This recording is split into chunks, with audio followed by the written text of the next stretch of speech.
Good morning. We're reading today in the Pilgrim's Progress of the conversation with Christian and the three ladies, piety, prudence, and charity.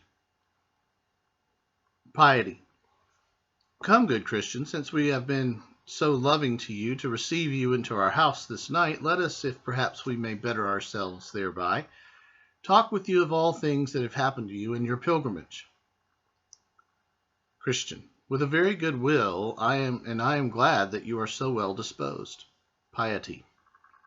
What moved you at first to betake yourself to a pilgrim's life?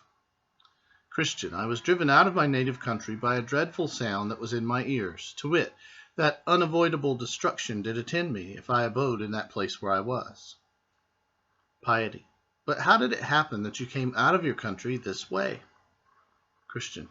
It was as God would have it. For when I was under the fears of destruction, I did not know whither to go. But by chance there came a man even to me, as I was trembling and weeping, whose name is Evangelist. And he directed me to the wicket gate, which else I should never have found, and so set me into the way that hath led me directly to this house. Piety. But did you not come by the house of the interpreter? Christian. Yes, and did see such things there, the remembrance of which will stick by me as long as I live. Especially three things, to wit, how Christ, in despite of Satan, maintains his work of grace in the heart. How the man had sinned himself quite out of hopes of God's mercy. And also the dream of him that thought in his sleep the day of judgment was come. Piety. Why? Did you hear him tell his dream? Christian. Yes, and a dreadful one it was, I thought. It made my heart ache as he was telling of it, but I am glad I heard it. Piety. Was that all you saw at the house of the interpreter? Christian. No, he took me and had me where he showed me a stately palace, and how the people were clad in gold that were in it, and how there came a venturous man and cut his way through the armed men that stood in the door to keep him out, and how he was bid to come in and win eternal glory. Methought those things did ravish my heart. I could have stayed at that good man's house a 12-month, but that I knew I had further to go. And what saw you else in the way? Saw? Why, I went a little further. I saw one, and I thought in my mind, hang bleeding upon the tree. The very sight of him made my burden fall off my back, for I groaned under a weary burden. But then it fell down off me. 'Twas strange for me. I never saw such a thing before. Yea, and while I stood looking up, for then I could not forbear looking, three shining ones came to me. One of them testified that my sins were forgiven me. Another stripped me of my rags and gave me this broidered coat which you see, and the third set the mark which you see in my forehead and gave me this sealed roll. And with that he plucked it out of his bosom. But you saw more than this, did you not? The three things I have told you were the best. Yet some other matters I saw, as namely I saw three men, simple, sloth, and presumption, lie asleep a little out of the way I came, with irons upon their heels. But do you think I could awake them? I also saw formalist and hypocrisy come tumbling over the wall, to go even as they pretended to Zion, but they were quickly lost, even as myself did tell them, but they would not believe. But above all, I found it hard work to get up this hill, and as hard to come by the lions' mouths. And truly, if it had not been for the good man, the porter that stands at the gate, I do not know, but that after all, I might have gone back again. But now I thank God that I am here, and I thank you for receiving of me. Then Prudence thought to ask him a few questions, and desired his answer to them. Prudence. Do you not think sometimes of the country from whence you came? Yes, but with much shame and detestation. Truly, if I had been mindful of that country from whence I came out, I might have had opportunity to have returned. But now I desire a better country, that is, an heavenly. Do you not yet bear away with you some of the things that then you were conversant withal? Yes, but greatly against my will, especially my inward and carnal cogitations, with which all my countrymen as well as myself were delighted. But now all those things are my grief, and might I but choose mine own things, I would choose never to think of those things any more. But when I would be doing of that which is best, that which is worst is with me. Do you not find sometimes as if those things were vanquished, which at other times are your perplexity? Yes, but that is but seldom, but they are to me golden hours, in which such things happen to me. Can you remember by what means you found your annoyances at times, as if they were vanquished? Yes. When I think what I saw at the cross, that will do it. When I look upon my broidered coat, that will do it. Also, when I look into the roll that I carry in my bosom, that will do it. And when my thoughts wax warm about whither I am going, that will do it.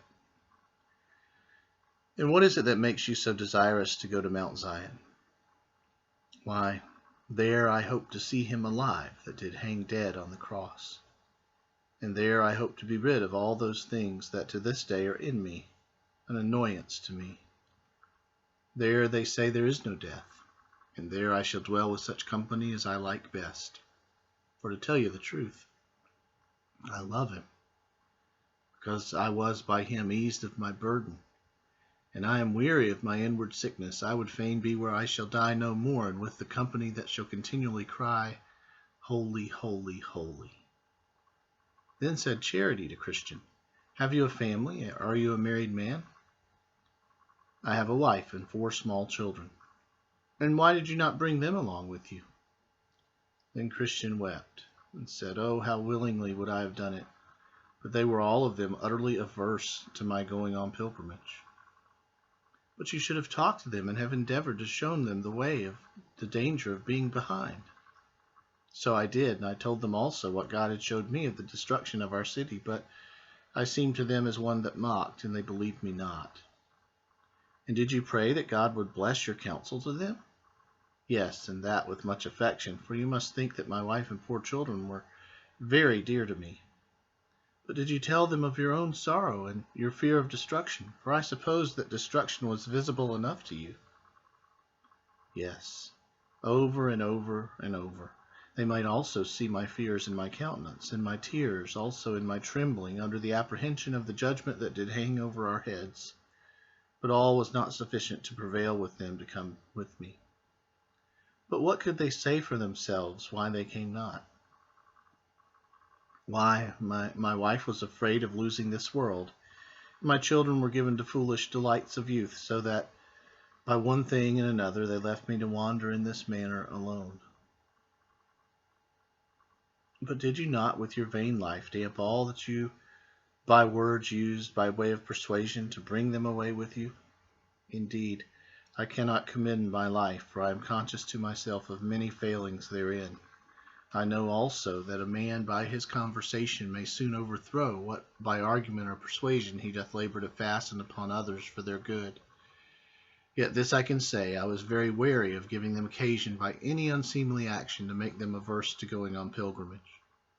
Yea, for this very thing they would tell me I was too precise, that I denied myself of things for their sakes in which they saw no evil. Nay, I think I may say that if what they saw in me did hinder them, it was my great tenderness in sinning against God, or of doing any wrong to my neighbor. Charity said, Indeed, Cain hated his brother, because his own works were evil and his brother's righteous. Yet if thy wife and children have been offended with thee for this, they thereby show themselves to be implacable to good, and thou hast delivered thy soul from their blood. Now I saw in my dream that thus they sat talking together until supper was ready. Now when they had made ready, they sat down to meat.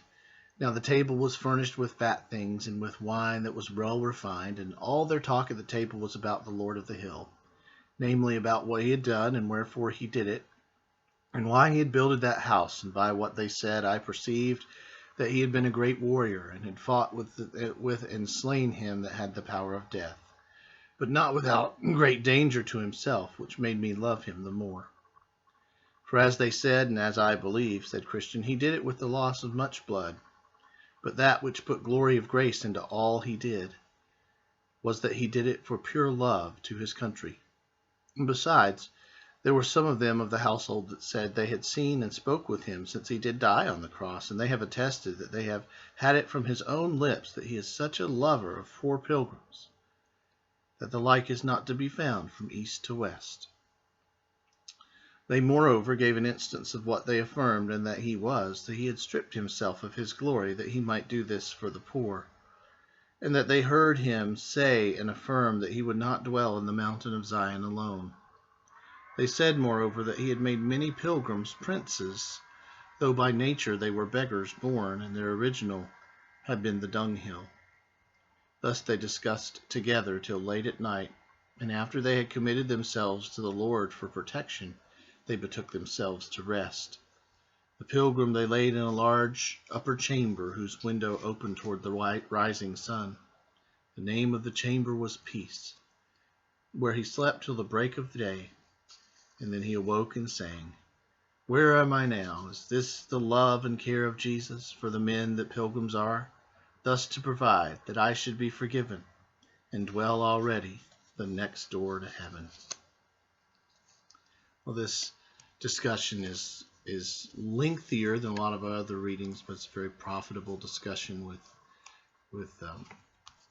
the three pilgrims, friends here, of prudence and piety and charity. And I thought one part in particular was very useful to us today. How do you deal with the annoyances, the sinful persistences of life? How do those get vanquished in your life? And of course, before we go to glory, they never get totally vanquished, but we hope to have substantial victory over them. And he gives us four means for that in his response from Christian. When I think what I saw at the cross, so one way to fight sin is to remember the cross and what Jesus has done. When I look upon my broidered coat, I think that's a reference to the idea of the given righteousness, the righteous garment that's been given by God. So the righteousness of Christ has been imputed to us. I think that's a second means of help in the fight against sin. I look upon Christ's righteousness in me, my identity being found in him. When I look into the role that I carry in my bosom, so there we're talking about the Word of God. So when one focuses on the truth of the Word, there's a help there in the battle against sin. And then when my thoughts wax warm about whither I'm going, so when my thoughts turn to eternity, when I turn my heart, my mind to glory. So focus on the cross, remember the righteousness of Christ in you, focus on the Word, meditate therein, and focus on eternal glory.